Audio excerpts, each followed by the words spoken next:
Boa tarde, irmãos. Prazer estar mais uma vez junto com vocês nesse nosso novo normal, até que passe a tempestade, não é verdade? Quero convidar vocês para a leitura de 3 textos. O que há em comum nesses 3 textos é a presença tanto de Marta como de Maria. Aquela família de Betânia composta por Marta, Maria e Lázaro. Primeiro texto, Lucas 10, 38 a 42. É a nossa cena 1. A cena 1 nós vamos chamar de O Hóspede, Jesus. Imagino que você já chegou aí em Lucas 10, verso 38 a 42. Então, eu vou ler. Convidar você a fazer uma leitura imaginativa. À medida que você vai lendo ou eu ouvindo eu ler, você consiga aí recriar a possível imagem na sua mente. E aconteceu que, indo eles de caminho, entrou Jesus numa aldeia, e certa mulher, por nome Marta, o recebeu em sua casa. E tinha esta uma irmã chamada Maria, a qual, assentando-se também aos pés de Jesus, ouvia a sua palavra.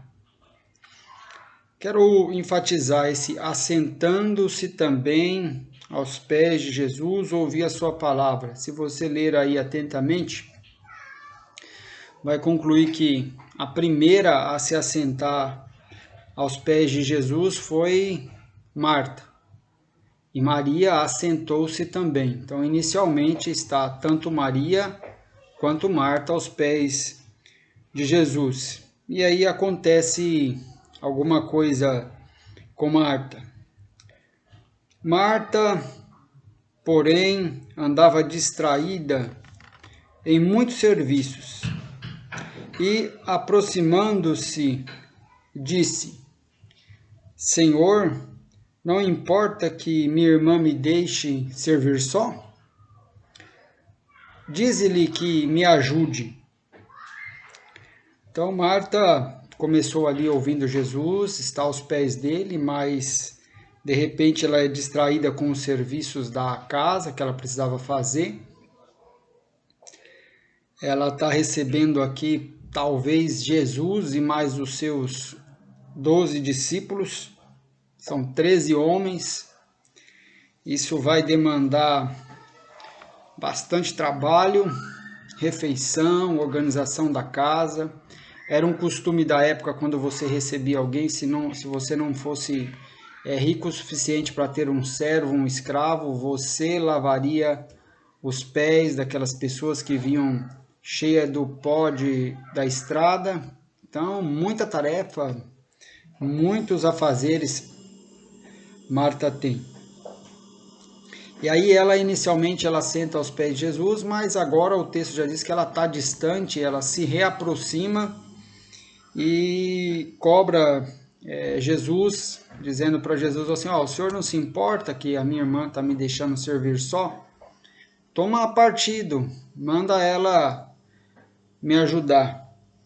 Então ela tem uma teologia, um pressuposto, que ela pensa que Jesus deve intervir nas mínimas coisas a fim de nos poupar, que Jesus é quem vai resolver os nossos conflitos familiares, conflitos no trabalho. Ela tem assim uma certa dificuldade de entender a missão de Cristo. Ela acha isso, que Jesus está aí para resolver esses probleminhas da casa da gente. E, na verdade, ele nos dá a sabedoria para nós resolvermos o que é possível resolver. Algumas coisas realmente não são perfeitas.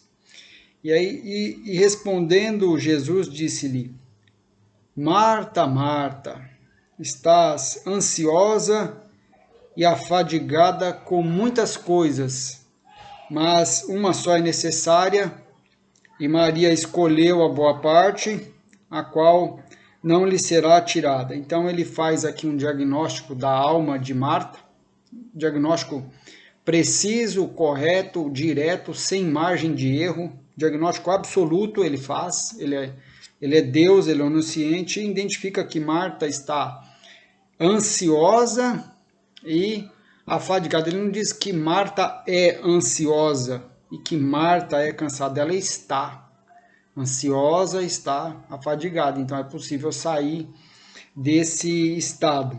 E aí, o cansaço dela, nós não sabemos se é um cansaço físico, ela está afadigada, ou se é aquele cansaço que nos abate da repetição do dia a dia, tipo, amanhã é segunda, eu estou cansada, é mais um dia, igual aos outros. Esse é mais complexo de nós sairmos dele. O primeiro, físico, é mais fácil, basta sono reparador, férias, a gente se recompõe. Esse cansaço das atividades em si pela repetição é mais complexo. E aí ele diz que ela estava cansada e afadigada não com uma, duas coisas, com uma preocupação específica, não, é com tudo. Tudo preocupava, tudo cansava ela. E aí ele diz que a irmã dela, Maria, escolheu a boa parte naquele momento, que era ouvir a sua palavra, e não lhe seria tirado isso, muito menos ele. Ela está pedindo para que ele faça Maria mudar de posto, que vá lá Maria também ajudar agora nos serviços de casa, mas ele diz que ele não vai fazer isso. Ele, com todo o amor, nega o pedido dela, porque o pedido dela é incoerente. Então, isso é a cena do hóspede, Lucas 10, 38 a 42. Agora nós vamos para a cena que eu chamaria o morto, que é a cena de logo após a morte de Lázaro, o irmão delas. Está lá em João, capítulo 11, versos 19 a 32. Começa da seguinte forma. Lázaro já tinha morrido. O contexto anterior diz que Jesus foi avisado que Lázaro estava doente, à beira da morte. Elas estão esperando que Jesus chegue correndo antes que Lázaro morra. E Jesus se demora no lugar mais ali alguns dias e Lázaro morre. E muitos dos judeus tinham ido consolar a Marta e Maria acerca de seu irmão. Ouvindo, pois, Marta que Jesus vinha, saiu-lhe ao encontro. Maria, porém, ficou assentada em casa. Disse, pois, Marta a Jesus: Senhor, se tu estivesses aqui, meu irmão não teria morrido. De novo, uma cobrança dela para Jesus. Ela pensa que Jesus deve estar presente para evitar tristeza. Se Jesus estivesse lá, Lázaro não teria morrido, ela não estaria sofrendo. E há muitas pessoas que pensam assim, né, que Jesus está com a gente para evitar que as coisas aconteçam. E se coisas acontecem, ele se pensa que ele nos abandonou. É um pensamento muito fraco, porque pensar que alguém que vá à cruz por nós, morrer por nós, possa nos abandonar, é brincadeira, né? Quase brincadeira. Porque Deus nos amou de tal maneira que deu o seu Filho unigênito para que todo aquele que nele crê não pereça. Alguém que dá o seu Filho para morrer no nosso lugar não nos abandona. Mas também agora sei que tudo quanto pedires a Deus, Deus lhe concederá. Ela tem teologia, uma mulher que tem ensino, tem conhecimento, ela sabe que a comunhão do filho com o pai é tal que o que o filho pedir, o pai faz. Se o filho pedir Lázaro para o pai ressuscitar Lázaro, ela sabe que Deus concede para ele, por causa da comunhão estreita. E Jesus diz para Marta: teu irmão há de ressuscitar. E ela diz: eu sei que há de ressuscitar na ressurreição do último dia. Ela tem uma teologia da escatologia, das últimas coisas, ela conhece. E Jesus diz para ela: eu sou a ressurreição e a vida, quem crê em mim, ainda que esteja morto, viverá. E todo aquele que vive e crê em mim, nunca morrerá. E pergunta, você crê nisso? Aí ela responde, sim, Senhor, creio que tu és o Cristo, o Filho de Deus que havia de vir ao mundo.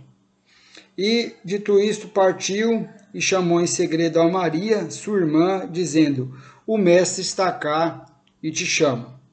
Ela, ouvindo isso, levantou-se logo e foi ter com ele.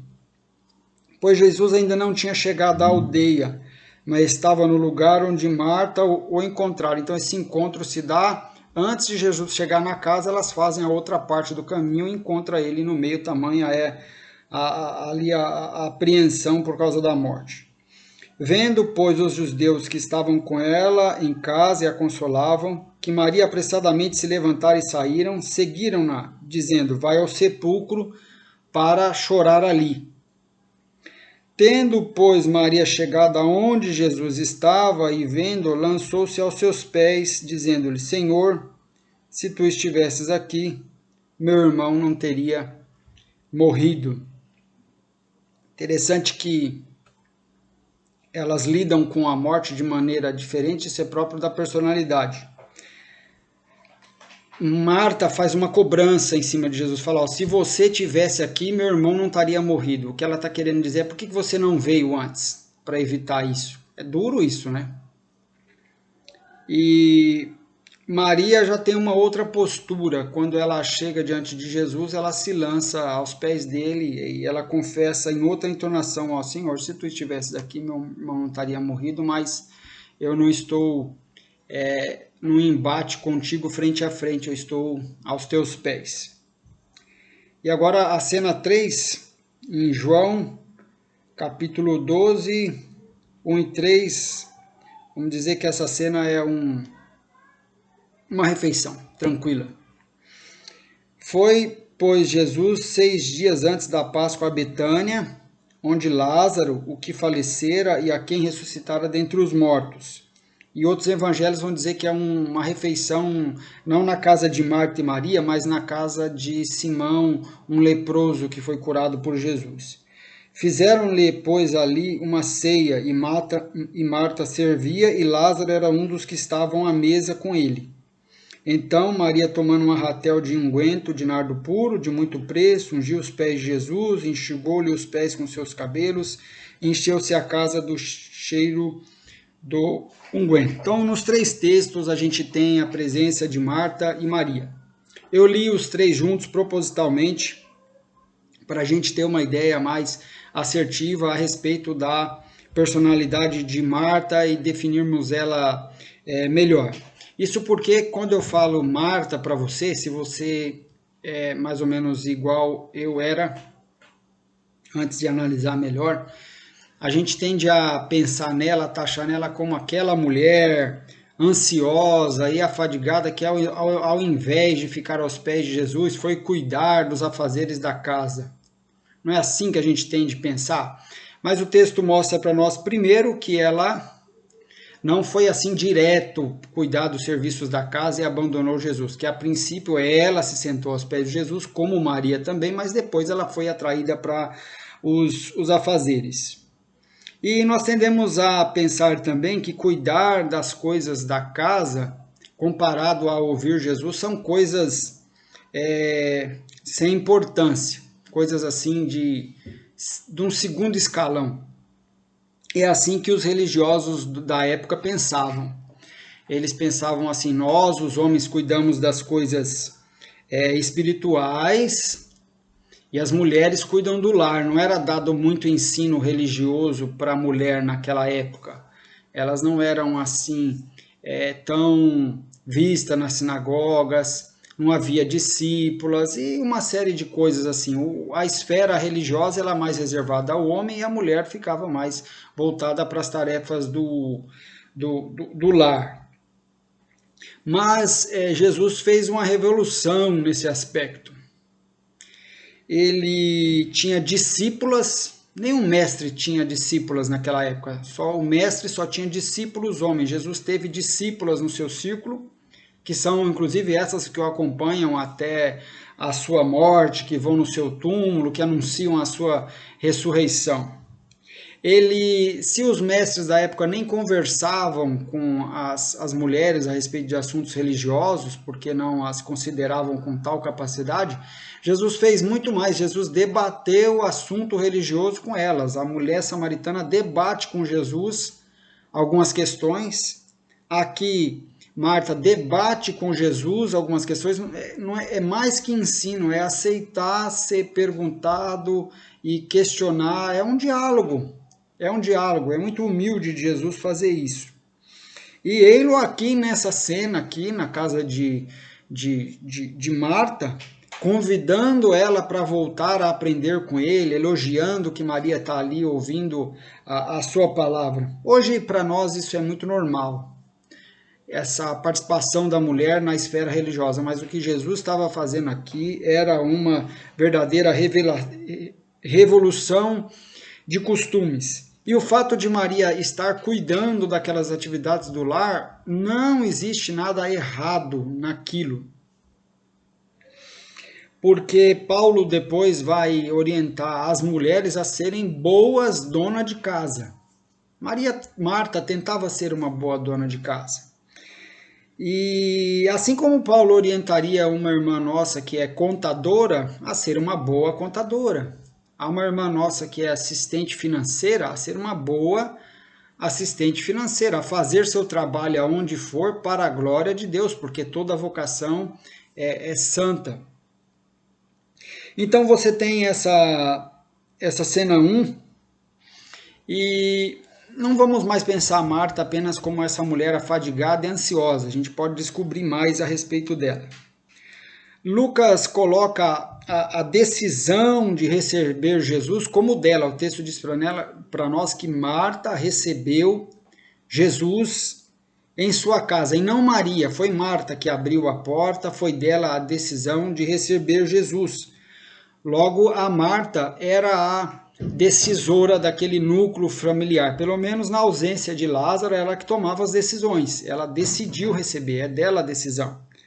E isso é um ponto muito importante, significa que Marta era uma mulher hospitaleira, não preguiçosa, coração aberto, generosa, porque talvez tenha aberto ali a sua casa não apenas para Jesus, mas os seus discípulos que iam com ele, porque seria de péssimo tom Jesus com a turma, e ela falou, entra Jesus, Pedro arreda, Tomé não, Mateus também não, Marcos não dá para você. Provavelmente ela abriu a casa para todo mundo. A pena foi essa discussão familiar que houve dela com Marta, esse desentendimento na frente do hóspede. Isso é péssimo, não é verdade, irmãos?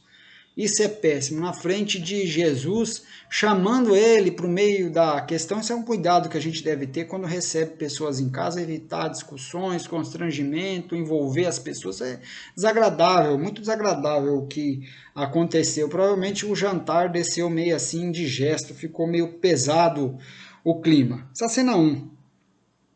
Na cena 2, nós confirmamos outro traço na personalidade de Marta, que ela é proativa, ela é a pessoa que toma a decisão. Por que eu estou dizendo isso? Porque a Bíblia diz que ela foi ao encontro de Cristo, não esperou ele chegar, ela foi proativa, ela interpelou ele no meio do caminho, ao passo que Maria ficou assentada em casa, e Maria não foi voluntariamente ao encontro de Cristo, ela foi obediente ao encontro de Cristo quando recebeu o recado de ir chamá-lo. E na cena 3, de novo se confirma um traço de Marta de ser uma pessoa bem voltada aos afazeres, a servir, uma dona de casa, trabalhadora, dedicada, porque agora o jantar não é na casa dela. O jantar, se você ler os outros evangelhos, ou o almoço, que o seja, é na casa de Simão, o leproso curado. Então, teoricamente, Marta não teria a obrigatoriedade de estar ali servindo a mesa, e ela é a figura central, exclusiva, que aparece servindo. Olhando agora a personalidade de Maria, ela parece sempre mais passiva, não é ela que recebe Jesus, que toma a frente para esse assunto, não é ela que vai atrás de Jesus, ela é chamada, e numa posição mais contemplativa, pronta a ouvir, pronta a ficar aos pés, pronta a oferecer um perfume, fazer uma dedicação carinhosa a Jesus, esse perfil mais contemplativo, mas muito firme também, muito firme, porque ela, quando Maria questiona a posição dela de não ir ajudar no serviço, ela é firme no que ela está fazendo, ela permanece ali ouvindo Jesus, a ponto que Marta tem que pedir uma intervenção de Cristo para ver se assim ela vai, porque Marta chamando Maria para ir cuidar dos serviços e deixar de ouvir Jesus não é suficiente, ela é firme. E na terceira cena também da refeição, na casa de Simão leproso, quando ela faz essa oferta de perfume, ela vai encontrar oposição de todo o colégio apostólico dos 12 discípulos e uma forte oposição de Judas, dizendo, olha, que desperdício. Mas ela é firme. E uma observação também, ela nunca se defende. Ela não se defendeu da acusação de Marta e ela não se defendeu da acusação dos discípulos. Seria bacana você ler esse texto depois. Ela não se defende. Jesus defende ela nas duas ocasiões. Ela não se defende. Jesus defende isso. Isso é próprio de uma pessoa que sabe se conter. Ela é uma pessoa que não se vê sempre obrigada a responder e se defender. Confia que Jesus muitas vezes intervém e fala por nós e nos defende se nós temos a razão. E nas três vezes, nas três cenas, é interessante, nas três cenas, a geografia que nós encontramos, ela é a mesma. É aos pés de Cristo. As três vezes. Cena 1, aos pés de Cristo. Cena 2, aos pés de Cristo. Cena 3, aos pés de Cristo. Onde é o melhor lugar para nós estarmos? Onde é o lugar certo para nós estarmos? Antes de tudo, é aos pés de Cristo. Uma hora ela está aos pés de Cristo ouvindo, outra hora ela está aos pés de Cristo chorando. Todo mundo acha que ela vai para o sepulcro chorar, mas ela vai chorar em Cristo. E aos pés de Cristo oferecendo o melhor perfume que ela poderia dar. Afinal, o que há de errado com Marta? Ela é só uma mulher ansiosa e afadigada? Será que é isso que te definiria? Exclusivamente uma mulher ansiosa e afadigada? Não, você é muito mais que isso. Você talvez já saiba que você é uma mulher ansiosa e afadigada, ou um homem ansioso e afadigado, mas você é muito mais que isso. Você não é isso, você está assim, mas você não é isso. Foi o que Jesus disse para Marta, ele falou, você está cansada e afadigada, não disse você é assim, você está, ficou por uma sequela de coisas. Ela é muito mais, ela é líder. Ela é líder, ela que propôs abrir a porta da casa para Jesus, ela que toma a iniciativa de ir ao encontro dela. Ela é hospitaleira, ela é ativa, nas três cenas ela está em movimento, é Maria que aparece na segunda cena sentada. Ela é uma pessoa questionadora, questiona Maria, questiona Jesus, aí ela vai um pouquinho longe demais. Uma pessoa que cobra Jesus, inclusive, né? Olha, se você tivesse aqui, meu irmão não teria morrido. E a outra fala dela, olha, você não se importa não que a Maria está me deixando servir só, o senhor não vai tomar partido? Manda ela vir ter comigo, cobrando. Ela tem conhecimento das coisas espirituais, você vê isso muito bem na cena 2, ela diz, eu sei que ele vai ressuscitar no último dia, eu sei que tua comunhão com o Pai é tal que o Senhor pedir, ele te concede. Eu sei que tu és o Cristo, o Filho de Deus que havia vir ao mundo. É uma pessoa com conhecimento teológico. Mas também ela é uma pessoa que não está sabendo escolher. Que cuidar desses serviços de casa era muito importante, é até orientado biblicamente. Mas, naquele momento, era hora de ouvir. Ela também está cansada, ansiosa, distraída, porque ela começa ali na cena a ouvir Jesus aos pés dele, mas vai batendo aquele negócio, aquela inquietude, que você sabe bem do que eu estou falando, e de repente você perde a concentração e pula para uma outra tarefa e para outra tarefa, sabendo que aquela não era a necessária naquele momento. Você já viveu isso? A agenda dela precisa ser simplificada e ordenada. Ela está com a agenda muito cheia, principalmente a agenda mental dela. Uma agenda mental cheia é péssima. Muitos pensamentos, muitas coisas por fazer. Uma agenda mental é péssima. Precisa ser simplificada e ordenada. Jesus diz para ela, olha, pouca coisa é necessária. Na verdade, uma só.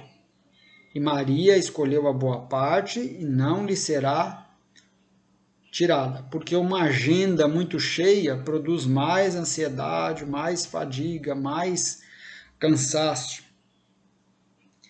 Infelizmente ela está muito amargurada, é a amargura que nós lemos nas palavras dela. Olha, você não se importa que a minha irmã me deixe assim servir só. Está auto-vitimizada, ela se coloca como uma vítima da situação. Olha, sou eu que carrego esse negócio todo aqui nas costas. Ninguém participa, ninguém ajuda. O Senhor Deus que está aí não vê, não faz nada também. Auto-vitimizada é um estado de espírito ruim. Ela tem dificuldades em entender assim a missão de Cristo, pensa que Cristo veio a priori para resolver esses probleminha nossos do dia a dia, esses conflitos. Então, se Cristo não resolve é porque ele não se importa, porque ele não liga. Gente que está tão cansada, tão estressada, que basta acontecer qualquer coisa para já deduzir que Deus não liga, que Jesus não se importa, que Jesus não vê, que Jesus não presta atenção. Que Jesus não está, porque se ele tivesse não aconteceria. Precisa olhar para a cruz de novo, onde o amor de Deus está revelado. A prova do amor de Deus por nós está na cruz. E ela é impulsiva no falar. Você vê como uma coisa chama outra, como um abismo chama outro abismo. Uma pessoa ansiosa, fadigada, estressada, amargurada, auto-vitimizada, que pensa também que Deus não se importa, que não tem descanso, que vive uma atividade atrás da outra. Você acha que a pessoa assim consegue ter controle do que fala? Vai cobrando todo mundo, cobra Maria de qualquer jeito, cobra Jesus de qualquer jeito, que vem na cabeça, fala. Esse é a minha análise da personalidade de Marta. Agora, qual que é a personalidade correta? Será que a gente tem que ser contemplativo como Maria o tempo todo? Ou ativo como Marta o tempo todo? Que são duas personalidades distintas. Eu acho que fica claro aqui para os irmãos. Qual que é a personalidade correta? Depende. Depende da hora, depende do dia, depende do momento. Tem dia e tem situação que a gente precisa de alguém que nem Marta. Ativa, impulsiva, que cobra, que questiona, rápida, dinâmica. A gente precisa de alguém assim. Tem dia que essa pessoa assim não serve, que é hora de ouvir, de prestar atenção, de passear, de descansar, de contemplar, de sentar, de não fazer nada.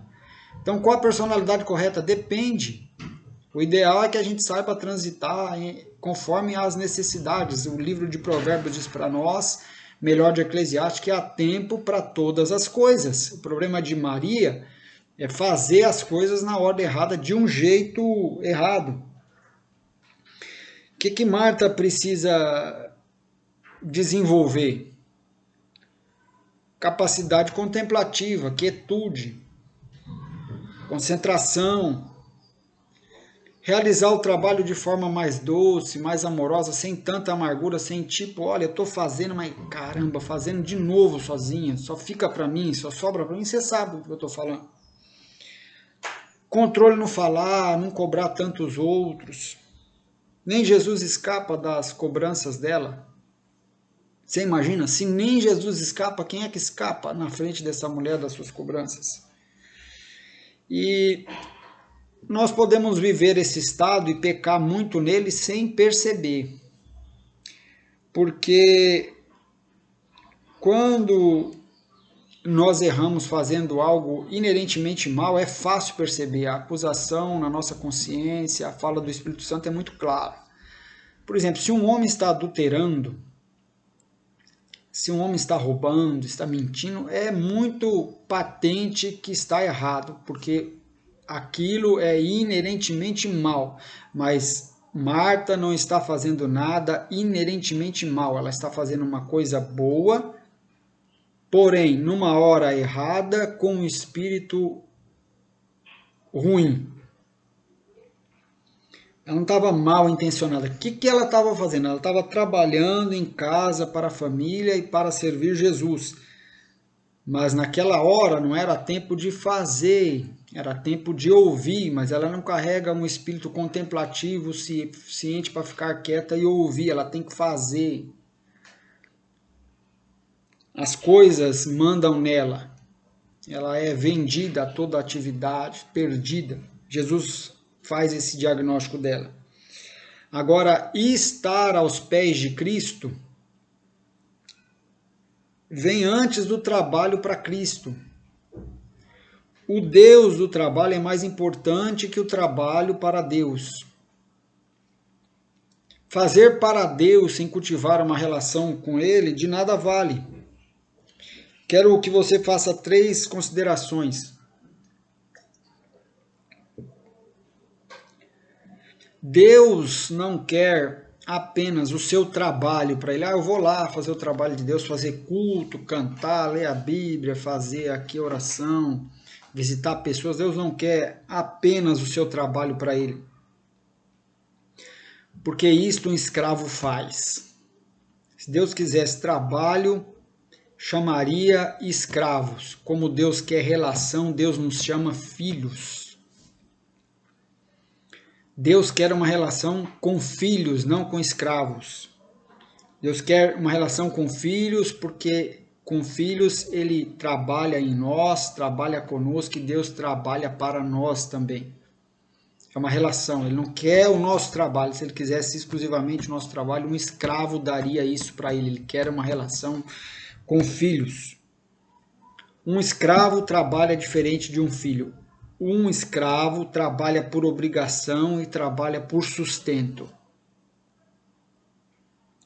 Um filho trabalha por amor e é sustentado não por causa do trabalho que oferece a seu pai, mas por causa da graça do seu pai. Eu tenho uma garotinha aqui de 4 meses, a gente tem sustentado ela. O que ela faz para nós? Nada. Por que ela é sustentada? Por causa desse vínculo de pai, mãe e filha.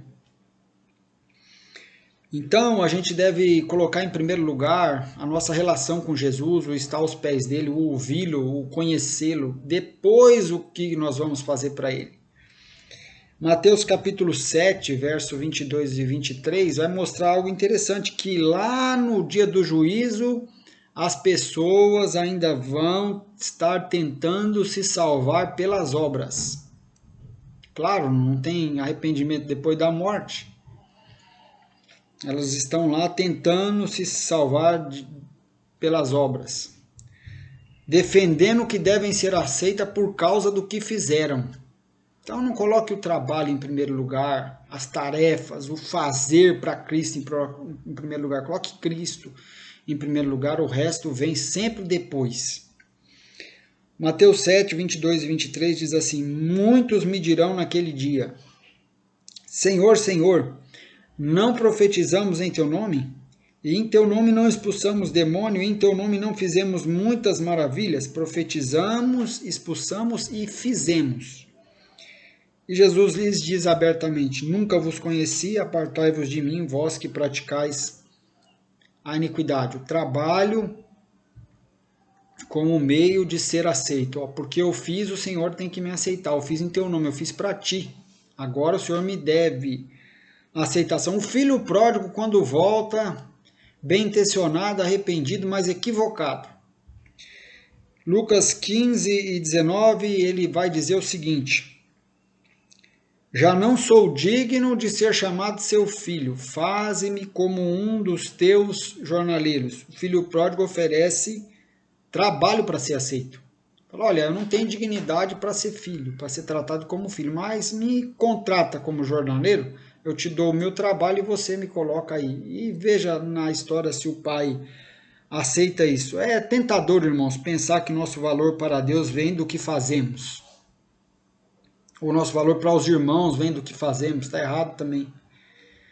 Claro que embora haja recompensa por causa das obras feitas em amor, a galardão, existe a doutrina do galardão na Bíblia, a nossa aceitação não é baseada no nosso trabalho. Deus nos aceita por causa do trabalho de Cristo.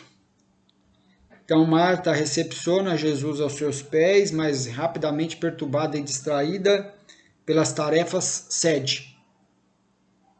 Volta para o realizar e deixa de ouvir. Então você observa que o que te atrapalha, o que me atrapalha a ter devocional, a ter tempo de quietude, ouvindo as palavras de Jesus, nem sempre é uma coisa ruim. Às vezes é uma coisa boa. Uma coisa que inerentemente não é má, é uma coisa boa, é uma tarefa, é bom cuidar da casa, é bom levar o carro para lavar, é bom realizar o trabalho, é bom, são coisas boas, mas que na hora errada nós trocamos, deixamos de escolher a melhor parte. E Marta é tola, porque a característica do tolo é que ele não sabe escolher, ele escolheu aquilo que não era a prioridade. E aí a gente não sabe se após aquela repreensão ela se converteu. Mas o que Jesus diz para ela, estás ansiosa e afadigada com muitas coisas, é impressionante. É impressionante como a alma humana não muda. Como que há mais de 2000 anos atrás, alguém pudesse já estar nesse estado. Ansioso, afadigado, distraído, com a agenda lotada. Há 2000 anos atrás já tinha gente assim. Sem a indústria do entretenimento nessa época, para distrair as pessoas, não tinha Netflix, não tinha ainda Hollywood com as suas produções, não tinha Globoplay, não tinha 5G, não tinha Facebook, não tinha PlayStation, não tinha Xbox, não tinha Instagram.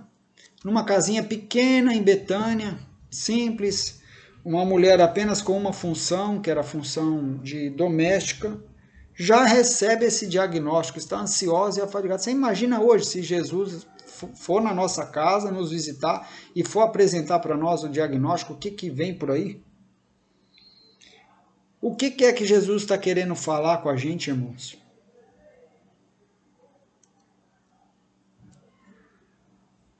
Mas não encontra mais a gente quieto, concentrado e descansado para ouvir. Quieto, sem fazer nada. Um minutinho, alguns minutos sem fazer nada.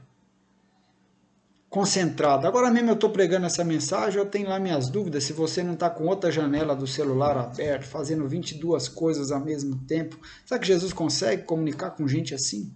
Ele não conseguiu com Marta. E descansado para ouvir. Ela não pode ouvir com qualidade porque ela está muito cansada. Muito cansada. Às vezes a gente também sobrecarrega o dia inteiro com 1000 coisas. No final do dia vai lá abrir a Bíblia para ler. Ler o quê, irmão? Ler o quê? Ler o quê? Se você não está descansado para ouvir demanda energia da nossa parte. Jesus é atencioso e atento. Um toque, lembra uma das últimas pregações? Um toque na sua veste, ele percebeu. Mas a gente muitas vezes não é nem atencioso, nem atento mais com ele. E depois vai lá com a acusação, o senhor não se importa, o senhor não sabe. Vamos se enxergar, né? Vamos se enxergar. E se a gente recebe esse diagnóstico, se essa mensagem hoje traz o diagnóstico seu, você homem, você jovem, você criança, você mulher, Esse é seu diagnóstico? Você tem qualidades, mas se tornou uma pessoa ansiosa, fadigada, distraída.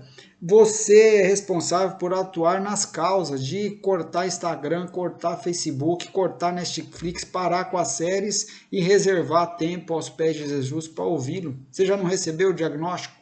Agora você precisa atuar, precisa tomar os remédios necessários, precisa reordenar a agenda, simplificar, para algumas tarefas dizer não, dividir as coisas do lar com mais gente, para se resolver na vida, porque se você não fizer nada, você vai ficar cada vez pior e vai piorar os outros em tua volta. É sério o que eu estou falando. E aí a gente fica querendo que Jesus converta as pessoas quietas à nossa loucura. Ela chega para Jesus e fala, não te importa que minha irmã me deixe servir só, tira ela aí dos seus pés aí, e ela manda me ajudar. Não é assim que você tem ficado, querendo que Deus converta o mundo todo à sua pressa. Você chega no trânsito lá, demora um pouco, você já xinga, já põe a mão para fora, já se desespera. Chega no elevador, o elevador não desce rápido para você. Vai num balcão, pede atendimento para uma pessoa, a pessoa é mais lenta, você também já não gosta. Vivendo num inferno de pressa e de fadiga e de cansado. Jesus te ama, mas não quer te ver assim não. Marta, Marta, estás afadigada e ansiosa com muitas coisas, uma só é necessária. Maria escolheu a melhor parte. Maria escolheu a melhor parte, a gente precisa saber escolher a melhor parte. E aí os nossos pedidos para ele não são atendidos porque a gente pede para ele o absurdo, aquilo que não tem nada a ver com ele.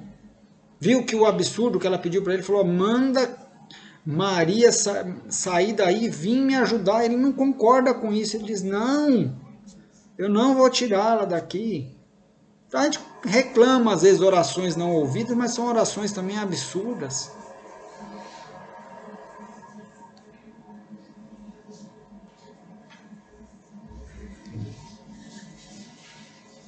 E contemplar aqui, irmãos,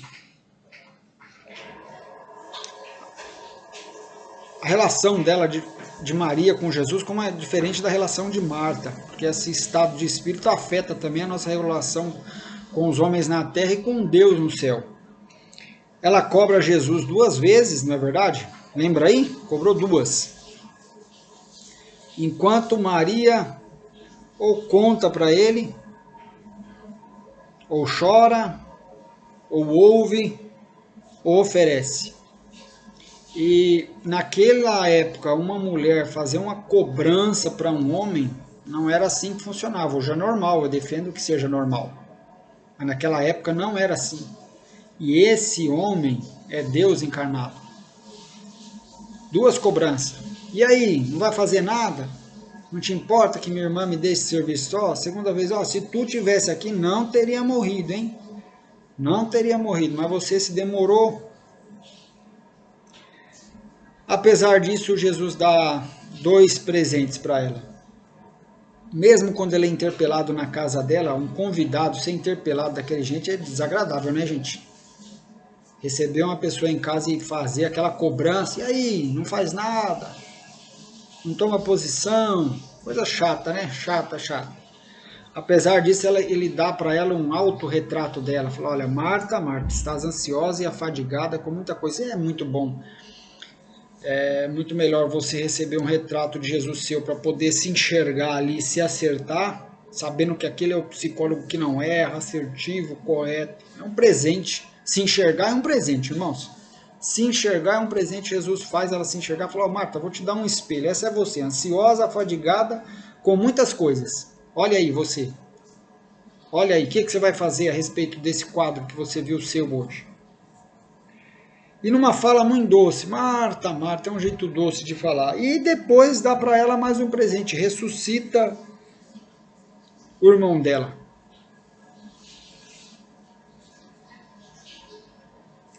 Marta faz algo bom, mas na hora errada, de um modo ruim.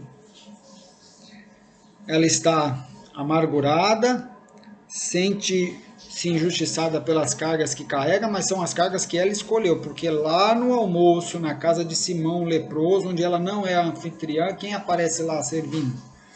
Então, já que você decidiu fazer, faça com amor, faça de bom coração. Não faça fazendo disso uma dívida para os outros, não, viu? Cobra Marta e cobra Jesus e acha que ninguém se importa com ela. Ela faz, você faz, mas como a gente anda fazendo? Se ela não se converter, quanto mais ela fizer, pior ela ficará.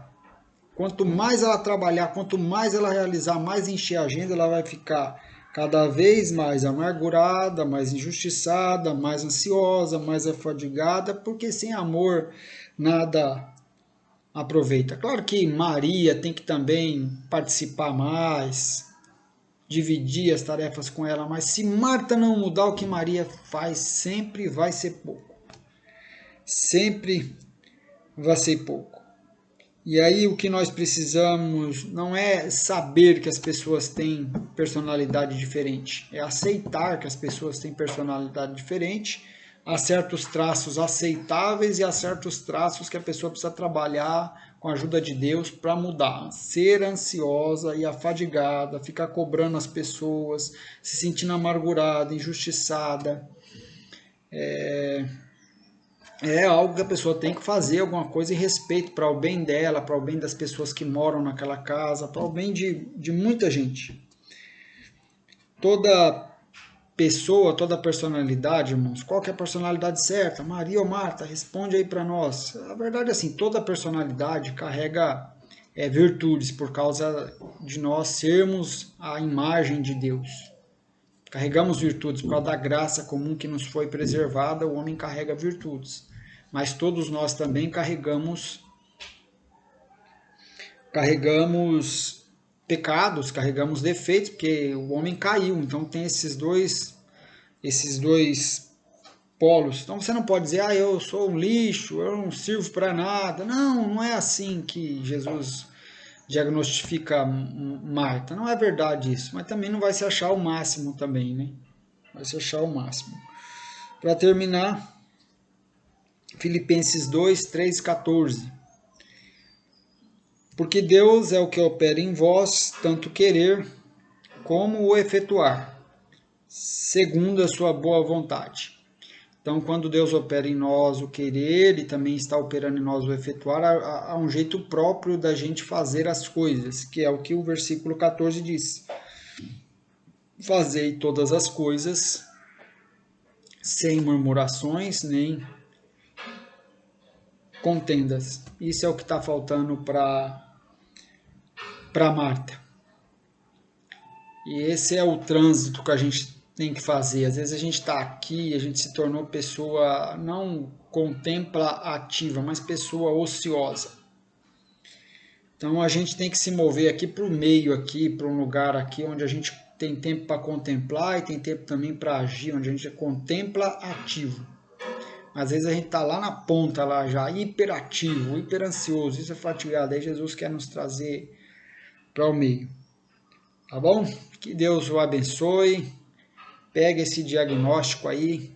Eu tenho certeza que o que eu falei aqui foi de Deus. Foi Deus que colocou no meu coração a palavra dele que eu falei, que Deus falou muito especificamente aí a situação de alguém, a situação de todos nós. Pegamos esse diagnóstico aqui, a gente tem que fazer alguma coisa a respeito para não sermos essas pessoas afadigadas e ansiosas. Que Deus abençoe, fiquem com Deus. Aproveitar aqui o finalzinho para agradecer o nosso irmão Ailton, vem aí falando conosco algumas quartas-feiras a respeito do Apocalipse de Cristo. E aí surgiu no coração dele, eu achei ótima a ideia. Ele vai fazer assim uma série chamada Apocalipse de Jesus Cristo, com 4 mensagens, onde ele vai disponibilizar isso às sextas-feiras, às 7h30. Não é necessário você estar lá às 7h30 para ouvir, mas seria bom se você em algum momento ouvisse o que vai ser dito. Isso faz parte aí desse nosso novo normal. A gente vai ter que aprender a fazer isso de outras formas, disponibilizar materiais, porque a gente não vai poder se encontrar com tanta frequência. E venhamos e convenhamos, uma vez por mês é pouco. É pouco. Que Deus abençoe. Uma boa semana. Amém.